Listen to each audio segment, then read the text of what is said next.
Assalomu alaykum, Nabijon Nurmatov Live kanaliga xush keldingiz. Bugun men xursandchilik bilan sizlar bilan bo'lishmoqchimiz. Inshaalloh hamma xursand.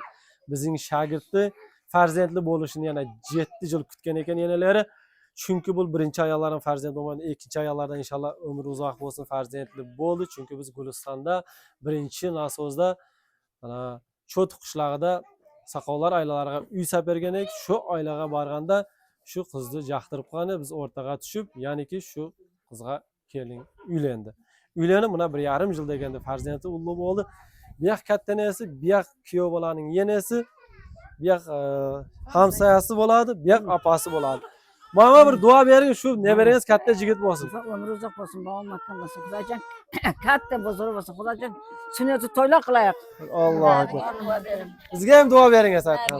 Umri uzoq bo'lsin, bog'im makon bo'lsin. Xudo pala chog'im esanim o'ynab, pul katta bo'lsin.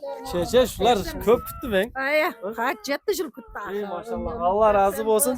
Ay Xudo qilsin, sen ham ishlaringga olmadi. Aytamiz kelsin. Alloh akbar. Chechesi nima deysiz? Ağa boladı şu Hasan aman şu kaynım balalı oldu. 7 yıl kuttu beçerak abisinin deni sağ olsun. Ömrü uzak olsun. Şu kışlaka hizmetkar ul olsun. Allah elning xizmatini qilib inshaalloh farzandi yo'qlarga Alloh taolo farzand bersin. Befarzandlarga inshaalloh. Shunday uylarda to'yxona bo'lsin. Shunday yigitlar elning xizmatini qilayotgan yigitlarning, palvon yigitlarning biri bo'lsin. Qayerda bo'lsangiz ham denlaringiz sog', vaqtlaringiz xush, salomat, sog' bo'lingizlar, o'zlaringizni ehtiyot qilingizlar.